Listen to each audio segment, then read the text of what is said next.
Bonjour à toutes et à tous, merci d'être là. Donc moi aujourd'hui, comme Cédric l'a dit, je suis en troisième année de doctorat ici à la faculté de Jean Blou Agrobiotech. Et aujourd'hui, je vais vous présenter le premier volet de ma thèse de doctorat qui porte sur les interactions entre les prédateurs et les proies des forêts d'Afrique centrale. Et on va chercher à comprendre si ces interactions trophiques sont préservées selon les perturbations anthropiques auxquelles elles sont exposées. Donc tout d'abord, les interactions trophiques, de quoi il s'agit exactement? Eh bien, ça peut se résumer comme les interactions entre les espèces constituant la chaîne alimentaire, qui est représentée ici par cette pyramide bien connue. Et aujourd'hui, on va surtout se concentrer sur les interactions entre les prédateurs et les proies qui s'influencent mutuellement par le biais de différents mécanismes. On peut parler des effets top-down, donc où c'est les prédateurs qui vont influencer les proies, non seulement par la prédation, donc le simple fait de les consommer, mais également par ce qu'on appelle le paysage de la peur, qui a été introduit par Madame Saravian, et qui donc consiste qui repose sur le principe que la simple présence d'un prédateur au sein de son environnement va avoir une influence sur le comportement de ses proies, qui va potentiellement développer un niveau de stress, de vigilance plus important et du coup qui va potentiellement adapter sa dynamique spatio-temporelle. Et alors, dans le sens inverse, les proies vont également influencer les prédateurs puisqu'il s'agit des ressources que les prédateurs vont chercher au sein du paysage pour se nourrir. Mais ce schéma ne serait pas complet si on ne prenait pas en compte l'humain au sommet de cette pyramide, puisque souvent il est considéré comme un super prédateur qui, comme les autres espèces, va influencer les autres espèces au sein de la chaîne alimentaire et va pouvoir donc avoir des impacts sur les dynamiques spatio-temporelles, que ce soit des prédateurs ou des proies. Alors, dans le cadre de ma thèse, on s'est principalement intéressé à la famille des félidés. Pourquoi? Eh bien, notamment parce que ces espèces ont un haut potentiel d'influence des réseaux trophiques. Non seulement parce qu'il s'agit de la seule famille de carnivores à être hypercarnivore, c'est-à-dire que plus de 70% de leur régime alimentaire est composé de viande, et également parce qu'il s'agit de prédateurs solitaires et qui chassent à l'affût. Et donc, c'est des caractéristiques qui vont avoir tendance à amplifier les interactions qu'ils pourraient avoir avec leur proie. Alors, au début de ma thèse, on a réalisé une revue de la littérature scientifique, des études s'intéressant aux effets directs et indirects des félins au sein de leur écosystème.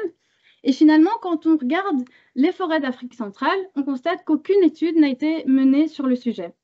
Et pourtant, dans ces forêts, il existe deux prédateurs, deux félins, le léopard et le chat doré, qui sont tous les deux listés sur la liste rouge de l'IUCN comme étant vulnérables et dont les populations sont encore aujourd'hui menacées au vu de l'intensification des activités anthropiques dans ces régions. Et donc, dans ce contexte, on va aujourd'hui chercher à étudier les interactions trophiques entre les deux plus grands carnivores des forêts d'Afrique centrale et leurs proies dans 3 sites au contexte anthropique contrasté. Et on va également chercher à comprendre comment les perturbations anthropiques peuvent influencer la structure trophique et les interactions trophiques au sein d'une communauté animale. Donc la première question à laquelle on va chercher à répondre, c'est retrouve-t-on finalement les mêmes communautés animales au sein de ces 3 sites? Ensuite, après avoir identifié quelles étaient les proies au sein de ces communautés animales, on va essayer de comprendre comment les prédateurs et les proies interagissent entre elles. Et enfin, comme je le disais, on va chercher à savoir comment les perturbations anthropiques vont influencer ces différentes interactions à l'échelle spatiale et temporelle. Alors, concernant les zones d'études qui ont été suivies dans le cadre de cette étude, nous avons une aire protégée qui est le parc national de Noa-Balendoki au nord du Congo-Brazza. Et on a également 2 concessions forestières, toutes les 2 certifiées FSC, mais qui résident dans des contextes anthropiques contrastés, puisque l'ACIB se trouve ici au sud du parc national de Noa-Balendoki dans le nord Congo, avec un accès relativement limité et une population humaine peu densément peuplée. Tandis que dans le sud-est Cameroun, on a une densité humaine relativement, en tout cas plus élevée qu'au nord Congo-Brazzaville. Alors, pour répondre à nos différents objectifs, on a tout d'abord installé 3 grilles de pièges photographiques, plus précisément de 63 stations, et on a laissé ces dispositifs pendant 4 à 6 mois sur le terrain, ce qui nous a permis de collecter tout de même 384 000 photos environ, ce qui fait donc un paquet de données utiles pour répondre à nos objectifs, qui visait donc à étudier les interactions spatiales entre les prédateurs et les proies en utilisant des modèles statistiques, SEM pour ceux que ça intéresse, et qui vont permettre d'incorporer des covariables à la fois anthropiques et environnementales pour vraiment essayer de comprendre comment tout ce beau monde s'organise à l'échelle spatiale. Et ensuite, on va aussi utiliser ces données pour étudier les rythmes d'activité des prédateurs et des proies dans chacune des zones étudiées. La deuxième activité consistait à collecter des échantillons de fesses, du léopard et du chat doré sur le terrain pour pouvoir analyser quel était leur régime alimentaire. Et donc, ces différents échantillons ont été analysés génétiquement en utilisant le marqueur cytochrome oxydase 1 et la base de données de référence BOLT. Donc, rentrons dans le vif du sujet en vous présentant quelques résultats. Ici, on peut tout d'abord observer on peut étudier la richesse spécifique de nos 3 sites d'études et on constate tout de suite que Palisco, donc la concession forestière située dans le sud-est Cameroun, présente la richesse spécifique la plus faible comparée aux 2 autres zones d'études qui se présentent ici avec 29 espèces ou groupes d'espèces dans la concession forestière CIB-ELAM et 27 dans le parc national de Noa-Balendoki. Et cette légère différence se remarque notamment par la détection d'espèces relativement rares à la CIB, telles que la loutre à joues blanches du Congo. Alors, si on regarde maintenant les taux de détection de la grande faune pour les différentes zones d'études, et de même, j'ai rajouté 2 autres sites situés dans le sud-est du Cameroun pour enrichir la comparaison de nos sites. Et on constate tout de suite que pour les prédateurs, par exemple, eh bien, on n'a aucun individu, ni de léopard, ni de chat doré, qui ont été détectés dans notre 3e zone d'étude, à savoir donc la concession forestière Palisco. Et de manière générale, on constate que, en termes de grande faune, cette zone est relativement pauvre, et d'autant plus quand on la compare également avec les 2 autres sites du sud-est Cameroun. De manière générale, on a des taux de détection très faibles, que ce soit pour l'éléphant, le gorille ou le chimpanzé. Et si on regarde maintenant pour les herbivores et les granivores, eh bien pour les herbivores, on observe la même tendance. Si vous regardez les barres oranges, à chaque fois, c'est un taux de détection qui est relativement faible comparé aux autres sites pour lesquels on a des données. Et par contre, si on regarde maintenant le groupe des granivores, avec le porc-épic, le rat géant et le groupe des écureuils, eh bien, on constate un taux de détection particulièrement élevé comparé aux autres sites. Donc, on voit vraiment qu'il y a eu un shift au sein de la communauté animale. Alors, concernant les analyses de régime alimentaire, pour le léopard, on a identifié qu'il consommait principalement des ongulés de taille moyenne, avec une préférence pour le potamochère, et il consomme également des petits primates. Tandis que le chat doré, lui, il va surtout prédater des rongeurs, mais également des ongulés de taille moyenne, mais surtout petites, telles que le céphalophe bleu. Et alors, vous voyez ici qu'il y a des données issues de nos pièges photographiques qui confirment ces résultats issus des analyses génétiques. Donc, une fois qu'on a obtenu cette liste de proies, on a enrichi cette liste en croisant ces résultats avec ce qu'on pouvait trouver dans la littérature scientifique, ce qui nous a permis d'identifier un panel de proies sur lequel on allait réaliser nos analyses en termes d'interaction spatiale et temporelle. Et donc ici, n'ayez pas peur parce que ça peut être un peu complexe à première vue. On a les résultats issus de nos modèles statistiques SEM qui étudient donc les interactions spatiales entre les différentes espèces en prenant également en compte différentes covariables anthropiques et environnementales. Alors pour les covariables environnementales, toutes les flèches qui stipulent des influences de ces covariables sur les espèces, je les ai mises en grid parce qu'ici, ce n'est pas ce qui nous intéresse. Mais donc, comme premier résultat, si vous regardez ces 2 réseaux, on voit tout de suite que la structure est relativement complexe et qu'il y a pas mal de flèches dans nos 2 zones d'études, donc à savoir ici le parc national de Noa-Balendoki et la CIB. Comme deuxième constat, si vous vous intéressez à la couleur des flèches, en bleu, ce sont les interactions positives et en orange, ce sont les interactions négatives. Et de manière générale, on constate qu'il y a peu d'influence négative des covariables anthropiques sur la distribution de nos différentes espèces.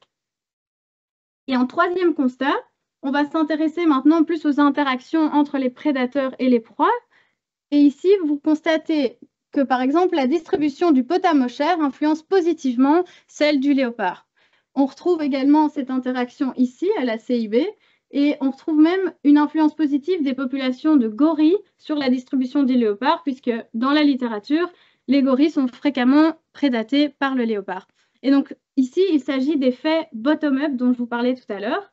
Maintenant, si on s'intéresse aux effets top-down, eh ben, on voit tout de même que le léopard, spatialement, a une influence négative sur la distribution du céphalophe bleu et de celle du porc-épic. Et pourtant, ces espèces ne sont pas fréquemment consommées par le léopard, mais d'où l'importance de prendre en compte les effets liés au paysage de la peur qui structure en partie les communautés animales. Alors, si on prend maintenant la structure obtenue pour Palisco, eh bien, tout de suite, on constate que le réseau est beaucoup moins complexe et que la communauté animale est principalement structurée et influencée par des covariables anthropiques comme la distance au village le plus proche, la distance aux indices de braconnage les plus proches, etc.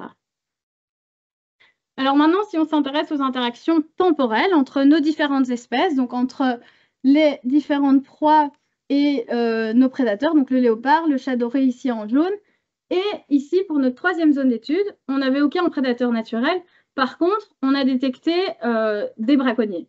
Et donc, finalement, ici, la courbe en rouge foncé, ça représente le taux de détection au cours de nos 24 heures, en moyenne, des braconniers qui ont été observés dans cette zone d'étude.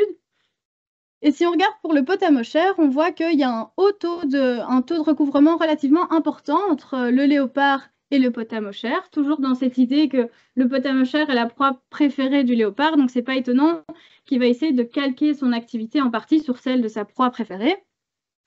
Et par contre, on constate que dans la zone où il n'y a plus de prédateurs, mais bien des braconniers, eh bien, on constate que le rythme d'activité du potamochère est grandement influencé par la présence par une activité humaine, en tout cas, plus importante. Si on regarde pour le porc-épic, il y a un faible taux de recouvrement, finalement, entre le chat doré, qui est son principal prédateur, et son activité. Et pourtant, ici, quand les prédateurs disparaissent, on observe tout de même un pic nocturne plus important. Ça pourrait être lié à un relâchement donc, de la pression subie par ces proies des prédateurs et donc une activité plus importante lors de la nuit, mais à nouveau, ça reste des hypothèses. Donc, pour conclure et résumer un peu tout ce que ça nous dit, premièrement, le léopard et le chat doré ont un panel diversifié de proies, avec une préférence pour les ongulés de taille moyenne pour le léopard et pour les rongeurs pour le chat doré. Concernant les interactions spatiales, eh bien, on a observé à la fois des effets top-down et des effets bottom-up qui étaient donc, eux, liés à la disponibilité en ressources et qui étaient donc certaines proies étaient importantes pour nos deux prédateurs. Et concernant les interactions temporelles, eh bien, selon les paires prédateurs-proies, le recouvrement était plus ou moins important, avec un résultat intéressant puisqu'on n'a pas observé un recouvrement important entre le chat doré et l'activité des rongeurs. Mais finalement, vu qu'on n'avait pas obtenu d'influence particulière au niveau spatial, on pourrait se dire que s'ils s'évitent selon l'axe temporel, eh bien, peut-être que ça leur permet de coexister avec leurs prédateurs à l'échelle spatiale. Et pour finir, si on en revient à l'influence des perturbations anthropiques sur ces fameuses interactions trophiques, eh bien, on a observé à Palisco que la communauté était appauvrie et était dominée par les plus petits taxa.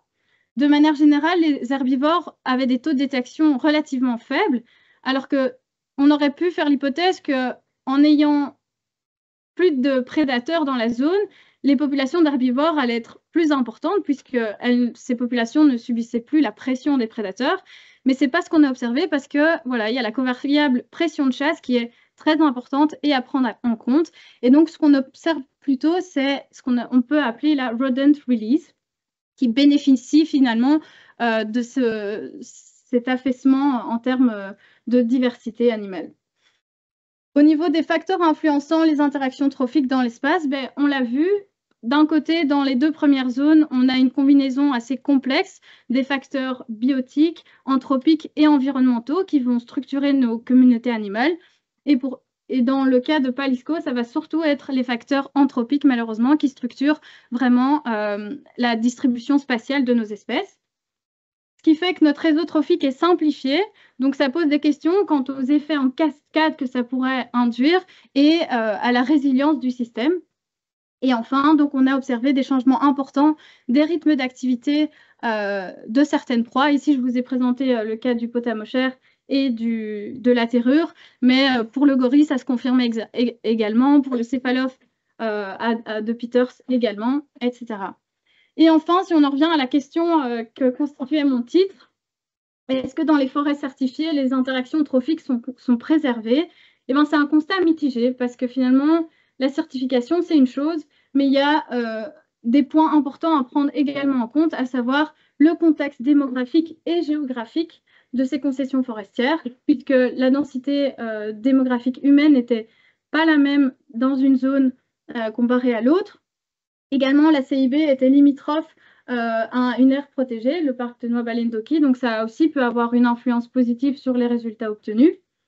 Et enfin, il faut aussi noter qu'à la CIB, ils sont appuyés par une ONG locale dans la gestion de la faune et la lutte anti-braconnage, ce dont ne bénéficie pas forcément Palisco, qui également, en plus, fait face à un appui gouvernemental limité avec des dysfonctionnements institutionnels plus importants qui ne sont pas entre leurs mains, malheureusement. Donc voilà, ceci clôture ma présentation et je vous remercie de votre attention.